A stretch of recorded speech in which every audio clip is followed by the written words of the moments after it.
शुक्लांबरधरं विष्णुं शशिवर्णं चतुर्भुजं प्रसन्नवदनं ध्याये सर्वविघ्नोपशांतये। जय बोलो गणेश महाराज की जय।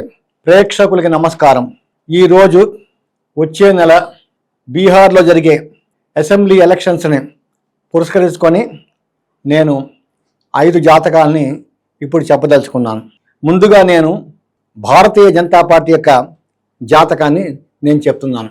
భారతీయ జనతా పార్టీ ఆవిర్భావం 6/4/1980 ఉదయం 11:40 న్యూఢిల్లీలో ఆవిర్భవించింది।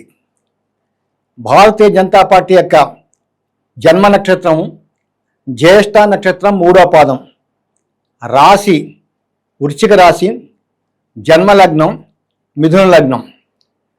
ప్రస్తుతం ఈ యొక్క మిథున లగ్నానికి యోగకారకులుగా యోగం చేసే గ్రహాలు లగ్నాధిపతి బుధుడు, పంచమాధిపతి శుక్రుడు, అట్లాగే అష్టమ భాగ్యాధిపతి శని ఈ యొక్క మిథున లగ్నానికి విపరీతమైన యోగం చేస్తారు। అట్లాగే మిథున లగ్నానికి అవయోగం చేసే గ్రహాలు షష్టాధిపతి కుజుడి లగ్నానికి అతిపాపి, అలాగే తృతీయాధిపతి రవి మధ్యమ ఫలితాలు ఇస్తాడు, చంద్రుడు కూడా మధ్యమ ఫలితాలు ఇస్తాడు। గురువు ఈ లగ్నానికి సప్తమ రాజ్యాధిపతిగా ఉభయ కేంద్రాధిపతి దోషం కలిగి ఉన్నారు కాబట్టి గురువు కూడా ఈ లగ్నానికి పాపిగానే పరిగణిస్తారనమాట।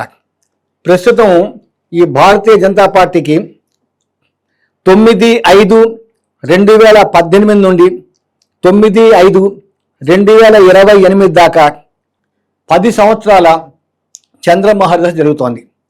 చంద్రుడు మిథున లగ్నానికి ద్వితీయాధిపతికి ఆయన షష్ఠ స్థానంలో నీచ స్థానంలో ఉన్నప్పటికీ కూడా ఆయన జ్యేష్ఠ నక్షత్రం మీద ఉన్నాడు।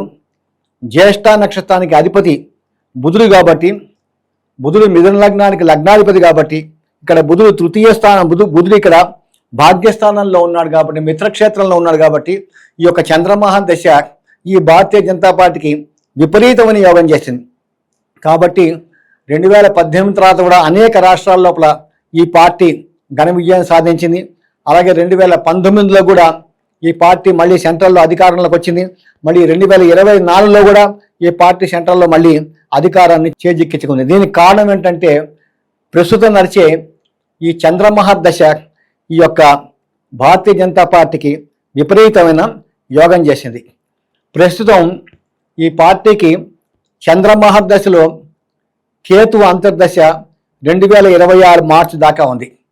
కేతు ఇక్కడ భాగ్యస్థానంలో బుధుడితో కలిసి ఉన్నాడు కాబట్టి, అట్లాగే ఈ 2025 అక్టోబర్ 18 నుంచి 2025 డిసెంబర్ 5 దాకా దాదాపుగా 2.5 నెలలు గురుగ్రహం కర్కాటక రాశిలో ఉచ్చస్థితిలో భాగ్యస్థానంలో ఉంటుంది కాబట్టి ఇప్పుడు నెక్స్ట్ మంత్ బీహార్లో జరిగే అసెంబ్లీ ఎలక్షన్ లోపల మళ్ళీ భారతీయ జనతా పార్టీ ఘన విజయం సాధిస్తుంది। మళ్ళీ నితీష్ కుమార్తో కలిసి మళ్ళీ బీహార్లో ప్రభుత్వం ఖచ్చితంగా ఈ భారతీయ జనతా పార్టీ ఏర్పాటు చేయడానికి అవకాశాలు చాలా వరకు ఉన్నాయి। నమస్కారం।